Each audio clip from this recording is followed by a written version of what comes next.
Guys, তোমরাও কি ইটারের মধ্যে একটি বাজেট ফ্রেন্ডলি ক্যাফে করছো? তাহলে ভিডিওটা তোমাদের জন্য। তো সেই দিন আমি চলে গিয়েছিলাম ইটারে নিউলি ওপেন সারাস রিট্রিটসে। আর ভিউ বলতে গেলে আমার এই দেওয়ালে থাকা ফ্রেমগুলো বেশ ভালোই লেগেছিল। আর এই ছোট জায়গার মধ্যে ওদের এই নিট অ্যান্ড ক্লিন ব্যাপারটা আমার পছন্দ হয়েছিল। তো ওখানে গিয়ে ফার্স্টেই আমি কিছু স্ন্যাক্স অর্ডার করেছিলাম।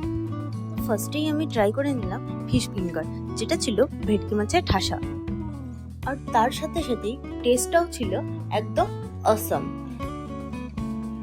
তারপরেই আমি ট্রাই করলাম ফিশ বল আর ফিশ কাটলেট, সেটার টেস্টটাও ছিল দারুণ। আর তারপরেই আমি ট্রাই করে নিলাম ওদের ওখানে বেস্ট চিকেন পিৎজা। আর তারপর দুটো ড্রিঙ্কসও ট্রাই করেছিলাম। আর বার্গারটাও অনেক সফট আর জুসি ছিল। তারপরেই আমি শেষে ট্রাই করে নিলাম ওখানকার বেস্ট কাকাবাবুর বিরিয়ানি, যার টেস্টটা বেশ ভালোই লেগেছিল। তো আমি মেনু কার্ডটা দিয়ে দিলাম, তোমরা চাইলে দেখে নিতে পারো। আর তোমরা যদি আমার ভিডিও দেখে যাও তাহলে পেয়ে যাবে এক্সট্রা 5% ডিসকাউন্ট।